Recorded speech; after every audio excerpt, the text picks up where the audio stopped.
There we go.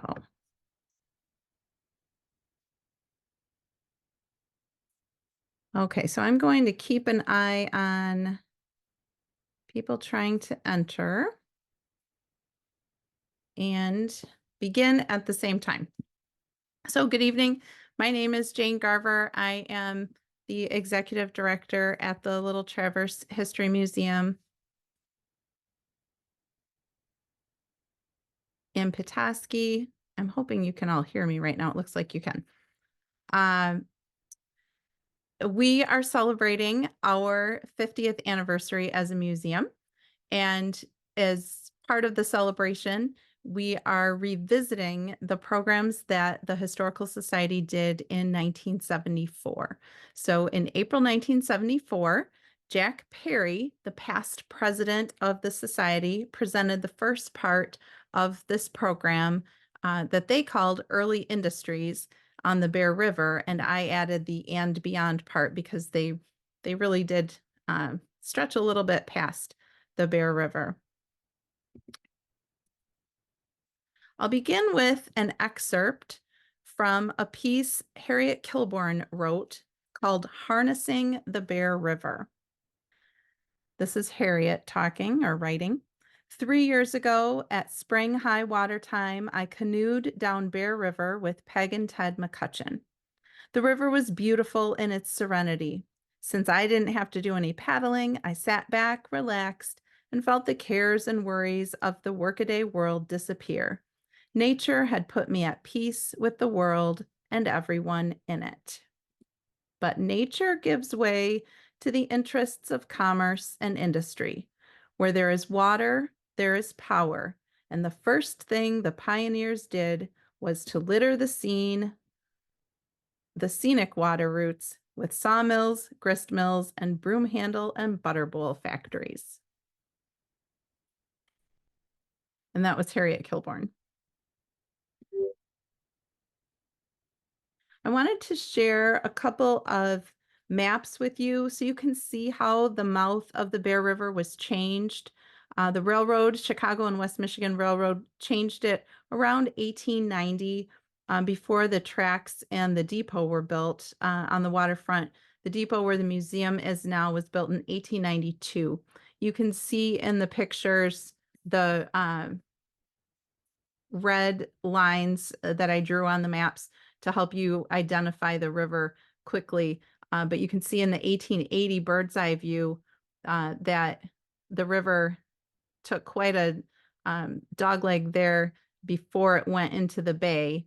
And then on the right-hand side, you can see the current map, which I flipped upside down so the orientation was the same. And you can see that the river goes straight into the bay. This map of dams along the river, and thank you to Rick Wiles who created this map, will help us understand where things were because the ownership gets very confusing. Different people become partners and then they break off and join up with somebody else. They sell off half of their property. They change from a grist mill to a sawmill and back again. So all kinds of confusing things happen along the river throughout its history. And of course, the dams that they were building were essential for providing power for sawmills, grist mills, and electric power plants. Oh, I'm still admitting people here. Pardon me.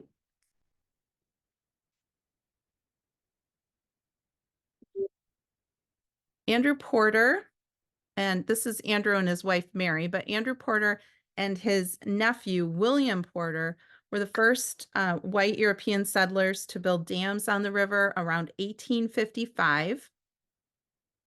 They sold their sawmill to H.O. Rose in 1875, but he became so busy at his lime works on the waterfront that he sold his riverfront property to Lovelace Blaney. Isn't that a great name? Poor guy. To establish a sawmill. The Emmett County Democrat said it was a giant step forward for the village because the growth of the area would require a lot of building materials. Unfortunately for Mr. Blaney, he expanded too quickly and went bankrupt. Also in 1875, the paper reported that Mr. Windsor was building a new building to be leased by a gentleman from Chicago. That turned out to be Mr. Bowerly, who ran a woodworking factory along with his sons, Frank and Fred. After a fire, the Bowerlys got backing from a Pittsburgh firm, and they became the Armstrong Company. They also were backed by local businessmen who took up a collection, basically. They called it a subscription to help bring the mill back to working order. The Armstrong Flooring Company was purchased by Christopher Hankey and Thomas Foreman, his son-in-law. Foreman later formed a partnership with Morgan Curtis, and the factory became the Foreman and Curtis Flooring Company. It was located on land that's now occupied by the former Petoskey High School football field, the Curtis Field. So in the 1974 program, it said, and the city garage, but we know that's not there today in 2024. At that point in time, they were the largest maple flooring mill in the world, turning out 7 million feet of hardwood flooring in a year. In 1883, F.K. Windsor built a sawmill and wooden bowl factory across the river from the cable mills. And I'll talk a little bit more about the cable mills later. They eventually employed 50 men. In 1890, Windsor erected, quote, the largest smokestack ever put up in Petoskey. And there you get a little glimpse of the large smokestack in the photograph. In September 1885, and this picture is not September 1885, this is Mert Carter, Thomas Burkett from Washtenaw County purchased the water privileges on Bear Creek belonging to the Ingalls. And in the picture, you see the Ingalls flour sack. So that's why I chose this picture. Together with the old Porter Power between the Ingalls and McManus properties. They planned to run the mill as a merchant flouring mill. The senior Bowerly also went into partnership with the Burkett brothers, who had established a mill just below the McManus Dam.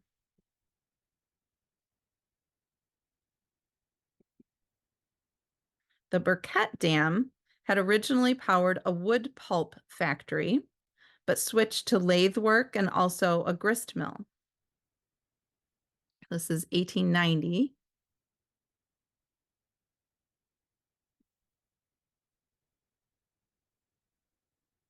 The Burkett Dam had a 24-foot fall, and when its 3 wheels were running, developed 400 horsepower. This picture on the right, I thought was a great picture, and I would encourage you to visit our website, and I'll show you after the presentation, because you can zoom into these photographs really quite far, and so that you get a lot better look at the details in the picture when you can do that you can't really see in my slideshow. So that picture on the right especially is a great one when you can really zoom in.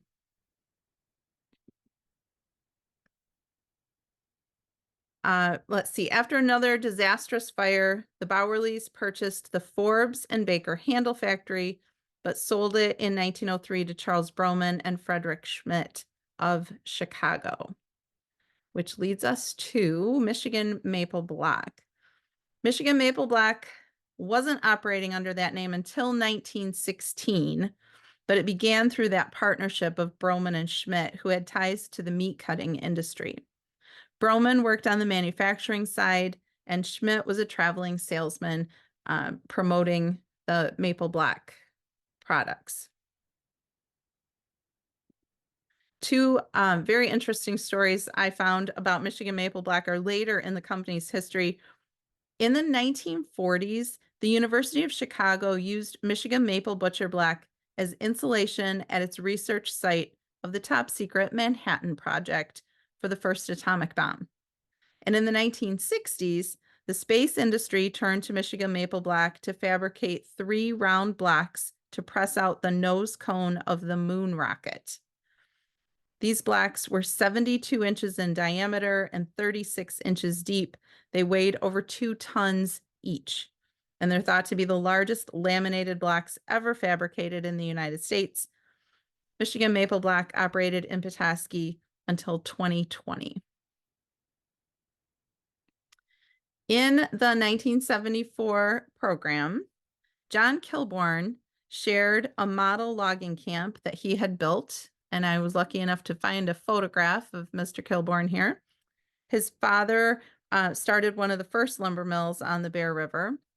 Kilbourne and Gemmell, I don't know if I'm saying that right, built a sawmill on the site of the Porter Grist Mill. Remember, Andrew Porter, who in 1855 had started those first mills, and he had both a sawmill and a grist mill. And so when you hear me saying they bought the Porter Mill, sometimes it was a sawmill, sometimes it was the grist mill.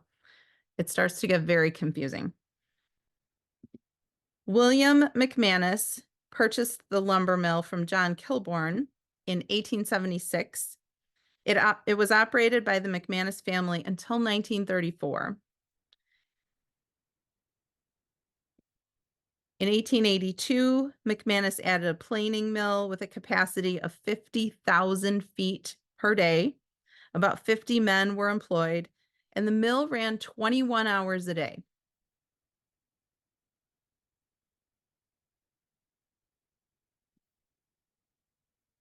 In 1884, McManus cut 3 million feet of lumber and employed 65 men.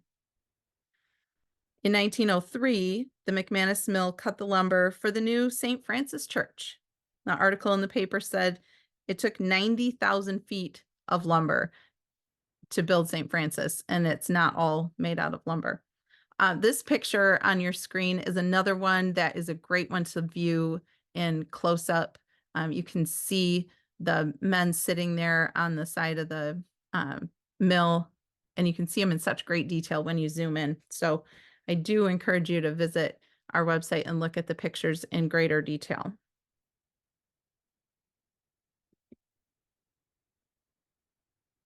Here's another picture of the McManus Mill. The mill suffered a fire in 1920. Mr. McManus was also acting mayor of Petoskey following the death of W.W. Rice, and Mr. McManus died in 1922.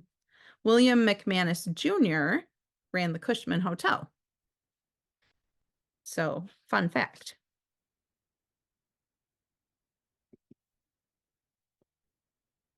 In 1879, Joseph Gardner bought a 14-acre site on the high east bank of the river and built a flour mill.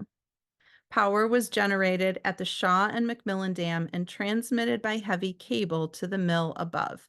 So I mentioned that we would talk about cable mills later. That's what that meant. The different dams didn't provide power to only one mill. They could use cables to provide power to several different mills. And so if your dam or your mill had a cable to go to another mill, it was a cable mill. And that's about all I know about that. So hopefully I got that right. Gardner sold this mill in 1880 to Christopher Hankey, a Civil War veteran from Illinois. He rebuilt and greatly improved the dam in 1881.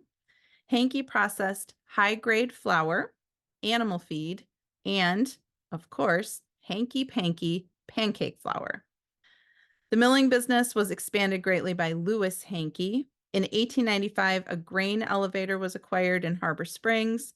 A flouring mill and elevator were built in Boyne Falls. The firm continued expanding into a very large regional business until World War II, when the brands were discontinued and the cable mill site was sold to the city of Petoskey. The Petoskey Fiber Paper Company was the largest mill in the city to harness the power of the river, and they employed the most men. until it was destroyed by fire in 1923. This plant was located where the Mitchell Dam crossing was. The Petoskey Paper Fiber Company was built in 1899. In 1903, it produced 30,000 pounds of paper daily, which sounded like a lot, but according to the newspaper, the paper business was never really successful. It faced battles with the public over fumes that came with paper making and over the pollution that it created in the river. It later became the Bear River Paper and Bag Company. And after it burned down in October of 1916, part of it was rebuilt by the Northern Michigan Pulp Company. So as you can see, a lot of these companies and mills have changed hands many, many times over the course of their history. So Merck Carter, who was the curator at the museum, he finished out the program in 1974. And so he began his part of the program talking about Ephraim Shea. And you might wonder how a train is related to the mills, but it's because Ephraim Shea was a logger and ran a sawmill. And so he was interested in the best way to move the lumber. And that's how he started building his locomotives. He was a Civil War veteran and developed his locomotive as a better way to move logs. The Shea family moved to Harbor Springs in 1888. Here you can see the Shea House, which is now run by the Harbor Springs Historical Society. Shea also built a steel yacht, and there you can see it on the right, the Aha, and a two-wheeled fire hose carrier in his machine shop. And isn't that a great picture of his machine shop? We have so few interior photographs, and that one is wonderful.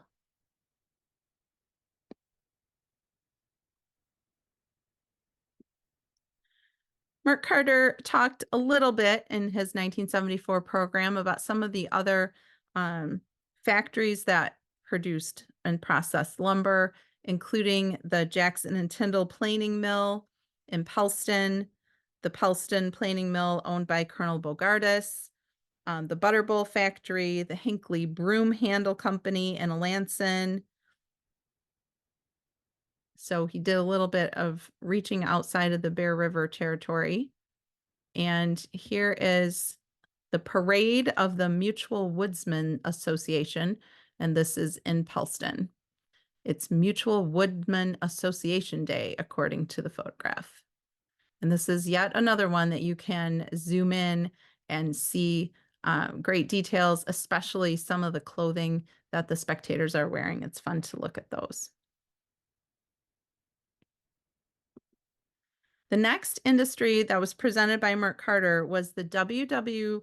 Rice Leather Company in Kegomic, and later it was Michigan Tanning and Extract Company. And I just noticed that I just call it the Kegomic Tannery. That's sort of the shorthand for it. They operated 7 tanneries with headquarters in Petoskey. Kegomic was about 1.5 miles north of Petoskey. It was established in 1885. There were about 38 houses in the company village, and just about everyone who worked at the plant could live in the village. And if you lived in the village, you worked at the plant. They employed about 150 men. They processed 600 hides per day.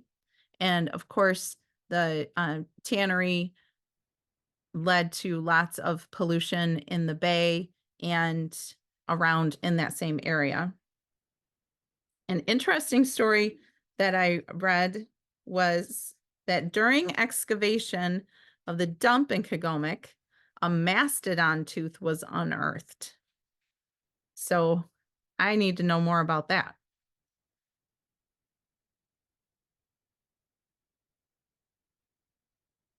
The last company described by Merck Carter in the 1974 program was Petoskey Portland Cement, which was organized in May of 1917. The president and general manager was A.B. Kleiss, and here comes a long list of all of the things he was involved in. So he was also president of the A.B. Kleiss Lumber Company, president of the Blackmer Rotary Pump Company, which he saved from financial ruin, president of the Overholt Company, and mayor of Petoskey. The secretary and treasurer of Petoskey Portland Cement was John Gulster, who was also president of Wachtel and Gulster Insurance and president of the Royal Cigar Company. And Vice President Homer Sly was also president of Homer Sly Auto, managing director of the Petoskey Crushed Stone Company, which is the predecessor to this, and president of the Petoskey Board of Education. So these guys were really involved. Here's a great etching. The company took over the business and property of the Petoskey Crushed Stone Company, which comprised 140 acres of high calcium limestone. The property was 2¼ miles along the bay and a ½ mile back. The cost of the property was $371,000. Imagine. The location on Little Traverse Bay was ideal because the plant was able to distribute its product over the water to Milwaukee, Detroit, and Chicago, bring coal in from Ohio, and get labor at reasonable rates. The Pere Marquette Railroad ran right through the property. And in addition, the Grand Rapids and Indiana Railroad added a spur connection. The Petoskey Crushed Stone Company sold about 1 million tons of crushed limestone annually. Mr. E.C. Schweitzer was the engineer in charge of building the plant, and he became the plant superintendent. As I said before, we don't have too many interior shots, so I really liked these. In the 1920s, workers rode a dummy train from the Pere Marquette station to the plant each day. It's called the dummy because it doesn't really go anywhere. You can just go back and forth. Portland Cement also provided company housing similar to the Cogomic Tannery and ran a nearby grocery store. They honored employees for their years of service at an annual banquet. In 1918, they had 35 employees. 1921, they had 200 employees. In 1942, they had 157 men employees. It's World War II, and they don't mention any female employees, but I would imagine that there were some. And in 1952, 375 employees. Following a strike, the company and Petoskey Transportation was sold to Penn-Dixie in 1955.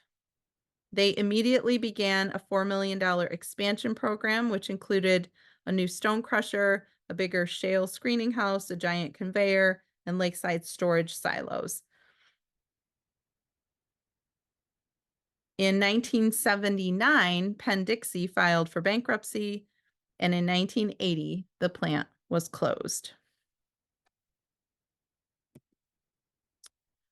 Our next program will be May 16th. It is on early communication, which involves radio stations and newspapers and that type of thing. It'll be at the museum at 7 o'clock. And if I can figure it out, I'll try to do it hybrid so that I'll also Zoom it, but that's not a promise. I will just do my best to figure that out. And I wanted to show you some of how to get into our photo collection if you aren't sure. So if you go to our website and go to the collections tab here in the middle, then you can search. So let's say that you wanted to look at one of the mills. Then here's a list of all the different mills. And then you can zoom in on them. And then notice this plus sign popped up, so you can zoom in again. So you can really get a good look at all the people in the picture. I don't want to make anybody dizzy by roaming around there, but I just think it's fun to be able to see. And then you can go back and look at more. So we have lots of pictures. If you don't have something to search, you can just click Browse Collections. So you can look through our photographs.